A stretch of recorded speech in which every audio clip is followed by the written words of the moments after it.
Kotak Mahindra mutual fund के chief investment officer equities के हर्षा उपाध्याय साहब हमारे साथ कार्यक्रम में शामिल हो रहे हैं। 2 दशकों से ज्यादा का लंबा गहरा अनुभव है हर्षा सर का इक्विटी रिसर्च और फंड मैनेजमेंट का, और आप पेशे से सीएफए हैं।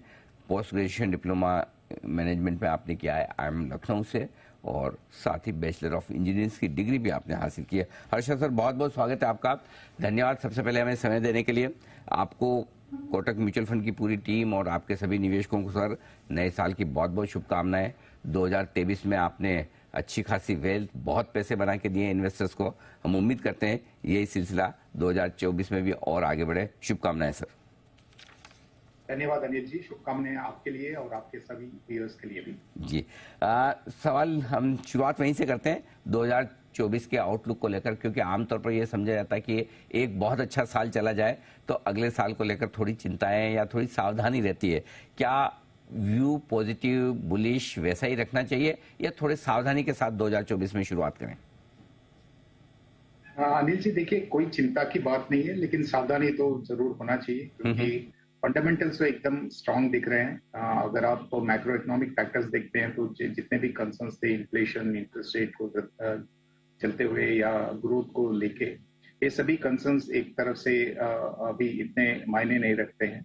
अगर आप कॉर्पोरेट फंडामेंटल्स को देखेंगे तो वहां पे भी अच्छा खासा अर्निंग्स ग्रोथ ट्रेजेक्टरी दिखाई दे रहा है। तो ओवरऑल फंडामेंटल्स के साइड पे कोई बड़ा चिंता का विषय नहीं है, लेकिन जरूर ये है कि वैल्यूएशंस महंगे हुए हैं और महंगे होते जा रहे हैं, तो इस हिसाब से सावधानी होना चाहिए।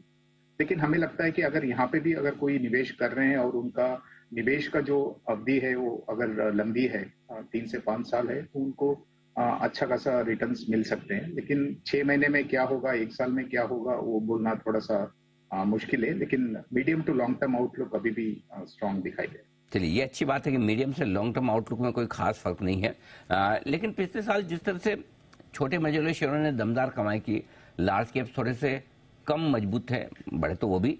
क्या इस साल ज्यादा फोकस लार्ज कैप शेयरों पर रखना ठीक है? देखिए अनिल जी, सिर्फ 2023 नहीं, लेकिन अगर आप देखते हैं पिछले 2 या 3 साल, शायद कोविड के लो से बाद बोल सकते हैं, वहां से लेकर अब तक मिड एंड स्मॉल कैप में जो रैली हुआ है वो सबसे ज्यादा रैली हुआ है, और रिलेटिवली भी वहां पे ज्यादा कमाई हुआ है। तो उस हिसाब से वैल्यूएशन जितने महंगे हैं वहां पे, तो एक तरफ से सावधानी होना चाहिए। इसलिए हमें लगता है कि लार्ज कैप में भी जहां पे अर्निंग्स ग्रोथ का कोई चिंता का बात नहीं है, अर्निंग्स ग्रोथ अभी भी स्ट्रांग है और वैल्यूएशन भी एक तरफ से रिलेटिवली कंफर्टेबल लेवल पे है, तो वहां पे ज्यादा ध्यान रखना चाहिए। तो एक तरफ से स्टेबिलिटी वहां पे ज्यादा जरूर मिलेगी। और स्टेबिलिटी, एटलीस्ट रिस्क कम है लार्ज कैप शेयरों में, ये आप साफ कर सकते हैं। आपने हमारे बाजारों की तो बात की कि इकोनॉमी के नंबर्स, डेटा, इंडिकेशन सारे मजबूत है। ग्लोबल मार्केट्स भी नेचुरली बड़ा असर डालते हैं हमारे बाजारों पर। वहां किस तरह का आउटलुक है, उससे भारतीय बाजारों को क्या संकेत लेने चाहिए?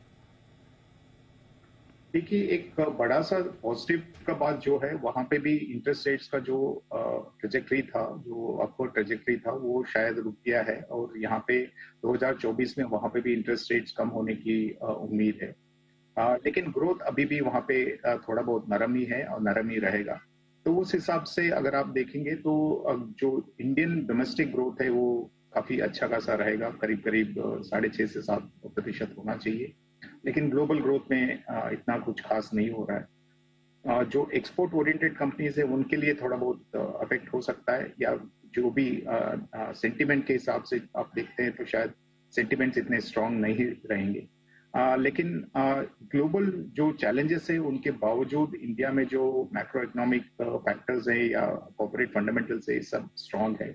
तो हमें नहीं लगता है कि ग्लोबल सिनेरियो की वजह से कोई सेंटिमेंट के अलावा कुछ खास नेगेटिव इम्पैक्ट पड़ेगा। जरूर ये होगा कि कुछ एक्सपोर्ट ओरिएंटेड सेक्टर्स पे इम्पैक्ट पड़ सकता है, लेकिन ओवरऑल इकोनॉमी पे शायद ही कुछ असर होगा। ये है आपके लिए ग्लोबल इकोनॉमी का पूरा हाल। अब बताएं सर, भारतीय बाजारों में चूंकि आप कह रहे हैं कि थोड़ा पॉजिटिव रहे, लॉन्ग टर्म के लिहाज से निवेश करें, कहाँ आपको अच्छे मौके नजर आते हैं निवेश करने के लिहाज से? अनिल जी, अगर आप भारतीय सेक्टर्स को देखते हैं तो नॉन कंजम्पशन सेक्टर्स जो हैं, जो साइक्लिकल सेक्टर्स बोला जाता है, तो वहां पे सब अभी भी अर्निंग्स ग्रोथ की ट्रेजेक्टरी स्ट्रांग है और वैल्यूएशंस भी जितने कंजम्पशन सेगमेंट्स में है उतना महंगे नहीं है। जरूर कुछ पॉकेट्स में है, लेकिन बहुत सारे सेक्टर्स में इतने महंगे नहीं हुए हैं। तो वहां पे एक तरफ से अच्छा अपॉर्चुनिटी आ सकता है। तो अब अगर आप देखेंगे ऑटो, सीमेंट, इंडस्ट्रियल्स और even banks, specially large cap banks जो हैं, वो सभी सेक्टर्स में एक तरफ से अर्निंग्स ग्रोथ स्ट्रेंथ रहेगा और वैल्यूएशंस भी इतने महंगे नहीं हुए जितने आप सोच सकते हैं। तो उस हिसाब से लगता है कि 2024 में ये 3-4 क्षेत्र में अच्छा खासा रिटर्न्स आने चाहिए। थोड़ा दूर रहें या सावधान रहें?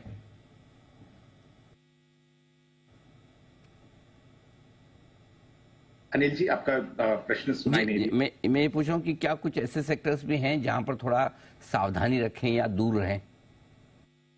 देखिए, जितने भी मैंने सेक्टर्स बताए उसमें भी कुछ ऐसे स्टॉक्स हो सकते हैं जो महंगे हैं, जहां पे अर्निंग्स ग्रोथ का शायद हो सकता है शॉर्ट टर्म में कुछ इम्पैक्ट हो सकता है।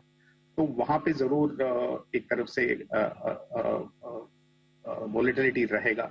और कुछ सेक्टर्स ऐसे भी होंगे जहां पे ग्लोबल डिपेंडेंसी ज्यादा है। फॉर एग्जांपल, अगर आप मेटल सेक्टर्स को देखें या इंडियन इंफॉर्मेशन टेक्नोलॉजी सेक्टर को देखें, तो यहाँ पे ग्लोबल ग्रोथ और ग्लोबल बिजनेसेस कैसे करेंगे उस हिसाब से इनके बिजनेस फंडामेंटल्स शेप अप होते हैं। तो उस हिसाब से ये सब सेक्टर्स में थोड़ा बहुत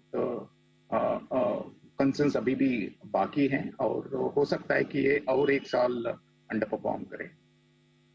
ठीक बात है। तो ये आपके लिए थोड़ा से सावधानी वाले सेक्टर। एक और राय आपसे जो हर्षा सर मैं लेना चाहता हूं, क्योंकि नतीजों की सीजन की शुरुआत हो जाएगी अगले हफ्ते से, इस तिमाही के रिजल्ट्स को लेकर क्या व्यू है और क्या अब कंपनियां वित्त वर्ष 2025 की अर्निंग्स पर जो अब अनुमान लगाना बाजार शुरू करेगा, उसको लेकर क्या आउटलुक बन सकता है? 2025 का जो वित्तीय वर्ष है वहां पे तो करीब करीब 14 से 17-18% का निफ्टी का जो एक्सपेक्टेशन है वो तो अभी भी कायम है। तो हमें नहीं लगता है कि उसमें कोई नेगेटिव बातें आएंगी। जरूर ये है कि दिसंबर क्वार्टर का जो एक्सपेक्टेड रिजल्ट्स होंगे वो सितंबर से थोड़ा नरम होंगे। फर्स्ट हाफ में हमने देखा है कि निफ्टी बास्केट में करीब करीब 25% का अर्निंग्स ग्रोथ दिखाई दिया था। तो फुल ईयर का जो हमारा एक्सपेक्टेशन है वो करीब 20% है, यानी कि सेकेंड हाफ में दिसंबर क्वार्टर और मार्च क्वार्टर में थोड़ा बहुत लेसर ग्रोथ रेट पे हम आगे बढ़ेंगे। लेकिन वो ऑलरेडी डिस्काउंटेड है, उससे कोई मार्केट में इतना बड़ा इम्पैक्ट नहीं होगा। 20 हो या 18 हो, एक तरफ से वो काफी अच्छा ग्रोथ रेट माना जा सकता है और उस हिसाब से हमें लगता है कि ये जो वैल्यूएशन है वो होल्ड कर सकते हैं। लेकिन जरूर ये होगा कि कुछ स्टॉक्स जहां पे अर्निंग्स पे कोई डिसअपॉइंटमेंट आए वहां पे शायद वैल्यूएशंस होल्ड नहीं कर पाएंगे, तो वहीं पे एक तरफ से वोलेटिलिटी ज्यादा दिखाई देगा। से एक्शन आपको ध्यान में रखना है। हर्षा सर, बहुत बहुत धन्यवाद आपका समय देने के लिए और साथ ही बाजार पर पूरा विस्तार से आउटलुक